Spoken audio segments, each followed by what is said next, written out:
जी जी sir, brief से जरूर वो कर लेंगे।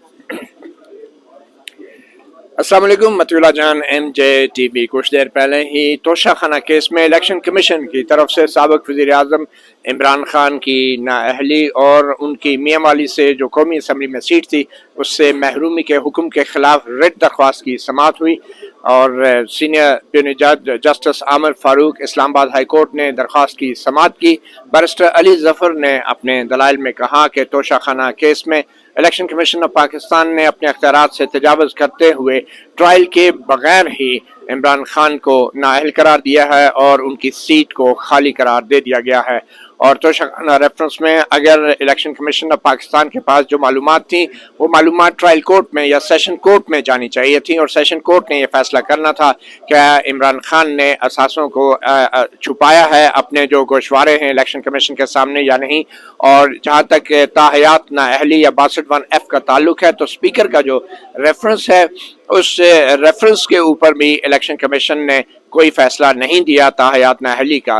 तो अमली तौर पे ये मामला ट्रायल कोर्ट में जाना चाहिए था। बैरिस्टर अली जफर मेरे साथ मौजूद है। बैरिस्टर साहब, सबसे पहले तो जो अदालत ने हुक्म दिया है कि अब जो मियाँ वाली की सीट खाली करार दी गई थी इलेक्शन कमीशन ऑफ पाकिस्तान की तरफ से, अब इलेक्शन कमीशन को वहाँ पे इलेक्शन करवाने से रोक दिया गया है। क्या एग्जैक्टली क्या हुक्म आया है? जी बिल्कुल यही आया है। इसके मायने ये हैं कि जो ऑर्डर है वो सस्पेंड एक तरह से हो गया, उसकी इम्प्लीमेंटेशन नहीं हो सकती जब तक ये अदालत केस का समाअत कर रही है। अच्छा, बुनियादी खामी क्या थी इलेक्शन कमीशन ऑफ पाकिस्तान के ऑर्डर में जिसकी बुनियाद पे इस्लामाबाद हाई कोर्ट ने अब ये ऑर्डर जो है उस पर मजीद अमल दरामद रोक दिया है इलेक्शन करवाने से? जी देखें, बुनियादी एक तो फैक्चुअली गलत था, हकायक पे गलत था, क्योंकि जो फैसला किया गया वो हकायक और डॉक्यूमेंट्स और जो एविडेंस पेश किया था हमने इलेक्शन कमीशन के सामने वो उसको कंसिडर ही नहीं किया गया। और दूसरा, कानूनन आइनी तौर पे भी बिल्कुल गलत था, क्योंकि आइन और कानून ये कहता है कि अगर आपको कोई ऐसी इशू है कि कोई मिस डिक्लेरेशन हुई है और आपका ख्याल से ये इल्ज़ाम दुरुस्त है या आपको लगता है कि इसमें कोई गुंजाइश है, तो फिर इलेक्शन कमीशन ऑफ पाकिस्तान को एक कंप्लेन फाइल करना होता है ट्रायल कोर्ट के सामने, सेशन जज के सामने, और वो सेशन जज फिर फैसला करते हैं कि क्या ट्रायल के बाद बाकायदा जो एविडेंस के बाद लेने के दोनों साइड्स के फैसला करते हैं अगर कि ये कोई उसमें ऐसी मिस डिक्लेरेशन है, तो उसके बाद इलेक्शन कमीशन ऑफ पाकिस्तान कोई ना कोई ऑर्डर डिस्क्वालिफिकेशन का पास कर सकता है, जिसमें 5 साल तक भी डिस्क्वालीफाई कर सकता है। लेकिन ये नहीं हो सकता कि आप ट्रायल के बगैर ही ये फैसला कर दें, वो ये अनकॉन्स्टिट्यूशनल और गैर आइनी फैसला होता है, और यही अदालत को सामने आज हमने अच्छा बैरिस्टर साहब, इलेक्शन कमीशन ने तोशाखाना रेफरेंस में अपने फैसले में ये भी कहा है कि अब इलेक्शन कमीशन इसके ऊपर मजीद कानूनी कार्रवाई करेगा और ये मामला ट्रायल कोर्ट में भी भेजेगा। तो अब हाई कोर्ट ने इलेक्शन कमीशन को मजीद कानूनी कार्रवाई से तो नहीं रोका, सिर्फ इलेक्शन का शेड्यूल अनाउंस ना करने से रोका है। तो क्या इमरान खान और आप जो हैं वो ट्रायल कोर्ट का सामना करेंगे अभी अगर ये मामला इलेक्शन कमीशन ट्रायल कोर्ट में भेजता है? जी देखें, अभी पहले तो फैसला होगा, सारी कार्रवाई तो रुक गई है हाई कोर्ट में, क्योंकि सिर्फ इलेक्शन अनाउंस कराने से रोका है और बाकी तो कार्रवाई से नहीं रोका। हाँ, लेकिन वो एक तरह से चूंकि अब समाअत के नोटिस भी दे दिया है और अगले हफ्ते बुलाया भी है, तो वो तो कार्रवाई नहीं होगी, लेकिन हम चाहते हैं जरूर। आप ट्रायल कोर्ट में जाना चाहते हैं? हम चाहते हैं सबसे पहले ये फैसला हो कि आपने 120 दिन में जो फाइल करना होता है, क्योंकि लिमिटेशन पीरियड भी है, कि क्या वो फाइल कर सकते हैं, और अगर ना भी किया हम फिर भी इस चीज को, स्टिग्मा को खत्म करना चाहते हैं। ये स्टिग्मा है, ये एक और इसके ऊपर जो हमारी ऑपोजिशन है वो गलत किस्म के बयान दे रही है। हालांकि अगर आप अदालत का फैसला इलेक्शन कमीशन का पढ़ें तो उन्होंने खुद कहा है कि ट्रायल के मामले में ट्रायल फैसला करेगा, ट्रायल कोर्ट फैसला करेगा कि क्या वाकई मिस डिक्लेरेशन हुई है, करप्ट प्रैक्टिस हुई है या नहीं। लेकिन उससे पहले ही लोग उसके ऊपर जो है फैसला कर रहे हैं अपना डिफरेंट टॉक शोज पे, तो हमें ये इससे मसला है ज़रूर, और वो चीज़ हम जो अपनी जो हमारा साख है, जो हमारी रेपुटेशन है, उसको साफ करने के लिए हम इलेक्शन कमीशन तो ट्रायल कोर्ट में आप जाएंगे अगर इलेक्शन कमीशन ने अभी ट्रायल कोर्ट में मामला हम केस फाइल करेंगे उन एमएनएस के खिलाफ जिन्होंने ये इल्ज़ाम लगाया।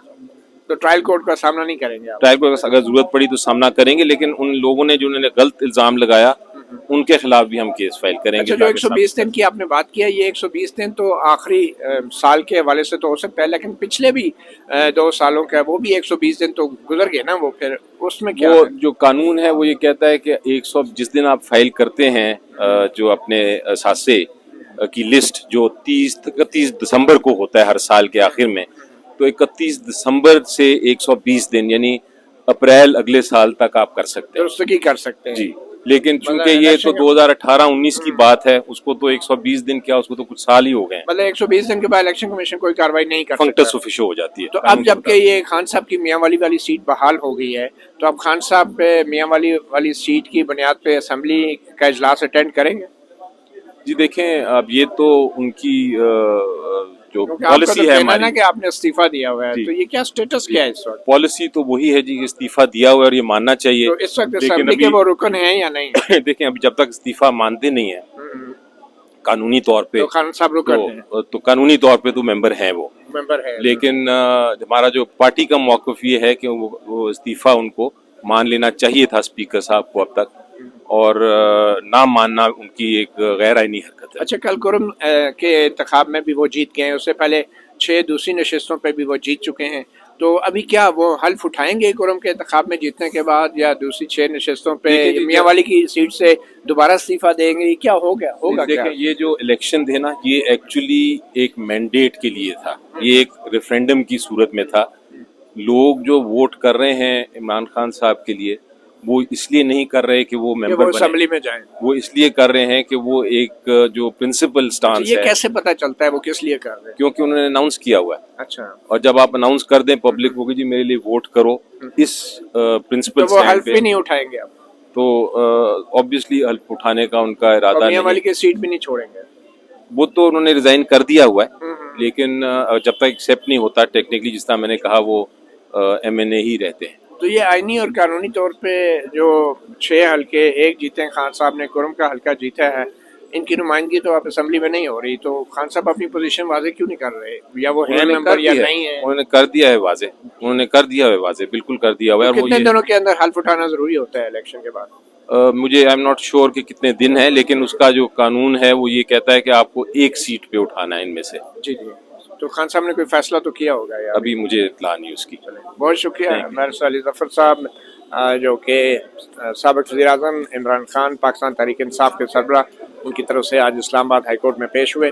और आपको बताया चले, इस्लामाबाद हाई कोर्ट ने इलेक्शन कमीशन ऑफ पाकिस्तान की तरफ से तोशाखाना रेफरेंस में दिए गए उस फैसले को उस हद तक उस पर अमल दरामद रोक दिया है कि जो मियांवाली की सीट को खाली करार दिया गया था, इमरान खान की सीट को, उस सीट के ऊपर इलेक्शन कमीशन मज़ीद इलेक्शन नहीं करवा सकता।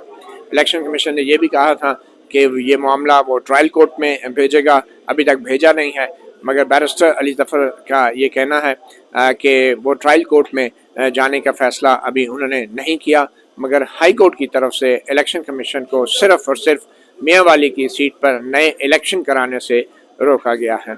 और नोटिस भी जारी कर दिए गए हैं इलेक्शन कमीशन ऑफ पाकिस्तान को। अब तक के लिए इतना ही। मतियुल्लाह जान, MJ TV को इजाज़त दीजिए। अल्लाह हाफिज़।